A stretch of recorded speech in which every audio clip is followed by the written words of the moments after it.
بحسب لجنة الموارد الدولية التابعة لبرنامج الأمم المتحدة للبيئة، فإن البلدين العربيين معنيان بالتحول العالمي نحو المعادن الحرجة. اللجنة الأممية تحدثت عن معادن مثل النيكل المستخدم في صناعة السبائك والفولاذ المقاوم للصدأ، فضلا عن الكوبالت المستعمل في صناعة بطاريات الليثيوم، إلى جانب النحاس والمنغنيز المستخدمين في إنتاج الطاقة. هذه العناصر تمثل العمود الفقري لصناعة البطاريات والسيارات الكهربائية، إضافة إلى الألواح الشمسية. ويتركز الحديث الدولي على أن أرض البلدين المغرب تحتوي على كميات كبيرة من المعادن الحرجة، في وقت أصبحت فيه هذه المعادن محور صراع بين أقوى اقتصادين في العالم، الولايات المتحدة والصين. هذا كلام نظري، لكن ما الذي سيفعله البلدان العربيان لاستثمار مواردهما بالشكل الأمثل؟ ولنبدأ مع المغرب، البلد الذي يبحث عن موارد مالية جديدة تساعده على تلبية متطلبات الأجيال الصاعدة التي طالبت منذ أيام بتحسين مستوى خدمات الصحة والتعليم. وفقا للأمم المتحدة، لا تزال الرباط ضمن المنتجين الصغار للنحاس والمعادن الحرجة، وبنسبة لا تزيد على 20% من إنتاج القارة السمراء. لكن المملكة بدأت توسيع نشاطها نحو المعادن المستخدمة في الطاقة النظيفة، مستفيدة من خبراتها الطويلة في إدارة واستغلال الفوسفات. وهنا لابد من الإشارة إلى اكتشاف شركة كندية منذ أيام تركيزات عالية جدا من معادن الكروم والكوبالت والنيكل جنوبي المغرب بقيمة أولية تفوق 60 مليار دولار. للحديث عن أهمية بحث المغرب عن المعادن الحرجة في أراضيها وانعكاسات هذا الأمر على اقتصاد المملكة، ينضم إلينا من الرباط السيد رشيد ساري، الخبير الاقتصادي ورئيس المركز الأفريقي للدراسات الاستراتيجية والرقمنة. نرحب بك معنا، أهلا وسهلا. بداية، هل يملك المغرب بالفعل احتياطات واعدة من المعادن الحرجة؟ مساء الخير أستاذتي الفاضلة. أولا يجب التأكيد بأنه هناك مخطط للمعادن بالمغرب، يعني 2021 إلى 2030، والذي يضم 21 محورا للتنمية، يضم كذلك 58 رافعة، ويضم كذلك 127 إجراء في هذا المجال. هل يملك المغرب، جوابا على سؤالك، هل يملك المغرب يعني معادن حرجة؟ نعم، يملك الكوبالت بشكل كبير. وللإشارة الكوبالت الذي يتوفر عليه المغرب هو بجودة عالية ولا يحتاج إلى مجموعة من النفقات، أي أنه تكاليف هذا الكوبالت هو أقل، وهذا ما جعل هناك مجموعة من الاستثمارات خاصة الصينية في هذا المجال. نتحدث عن معادن كالنحاس، نتحدث عن المنغنيز. إذا اليوم المغرب يعتبر من ما استخدامات هذه المعادن؟ على يعني هذه المعادن التي موجودة بجودة عالية في المغرب. أولا أود أيضا استيضاح في أي مناطق اكتشفت هذه المعادن وما هي أوجه استخداماتها؟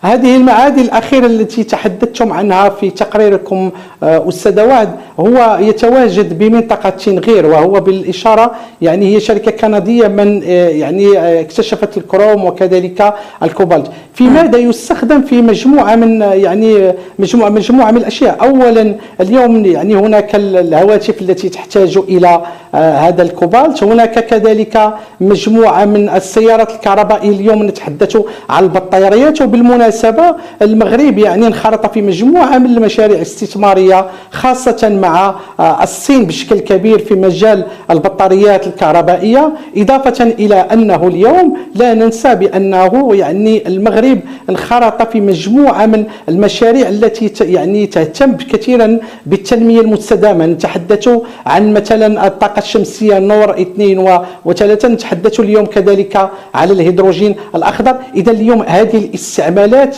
ليست وليدة اللحظة، هذا ما يجب التأكيد عليه. هناك بنية تحتية صناعية نتوفر عليها.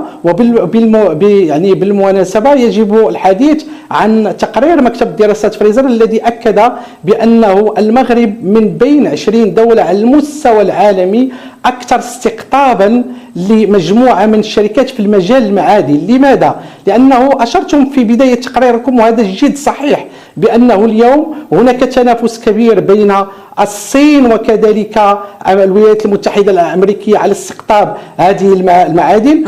ولن نكون يعني غير منصفين إذا قلنا بأنه اليوم الصين تجاوزت بشكل كبير الولايات المتحدة الأمريكية. لماذا؟ لأن أولا تتوفر على مجموعة من المعادن الحرجة، وكذلك لأنها تستثمر داخل إفريقيا. نعم، إفريقيا اليوم تتوفر على مجموعة من الاحتياطات، الكوبالت وكذلك المنغنيز ومجموعة من المعادن الحرجة الأخرى، يعني تتراوح نسبها بين 39 إلى 97% على المستوى العالمي. بينما كما أشرتم ودائما سوف أعود لأنه كان يعني التقرير واضح ودقيق جدا، المغرب في مجال النحاس مثلا لا نتوفر إلا على 0.2%. ولكن أظن اليوم بهذا المخطط الذي نتحدث عنه، مخطط المغرب في المجال المعادن في أفق سنة 2030 سوف يمكن من أولا استقطاب استثمارات كبيرة، اكتشاف ويعني اكتشافات أخرى. وللمناسبة يعني يجب الإشارة إلى نقطة جد مهمة أخرى، بأنه أحد المؤسسات الحكامة في المغرب ونعني بها يعني المجلس الاقتصادي والاجتماعي والبيئي أشار إلى أنه يجب تكثيف من حجم الاكتشافات الجيولوجية، لأن هناك تقريبا نتحدث عن 11 موقعا للمعادن الحرجة يجب الاهتمام بها، يجب التركيز. ولا ننسى طيب. بأنه اليوم إذا كنا اليوم نتحدث عن نعم، بما أنك تحدثت عن نقطة الاستكشاف والدعوة لمزيد من الاستكشافات، في مرحلة الاستكشاف يتم الاستعانة بخبرات دولية من شركات دولية، وحتى في المراحل الأخرى ما هي يعني أشكال التعاون مع هذه الشركات الدولية؟ يعني امتياز، مشاركة أو أتعاب؟ الإشارة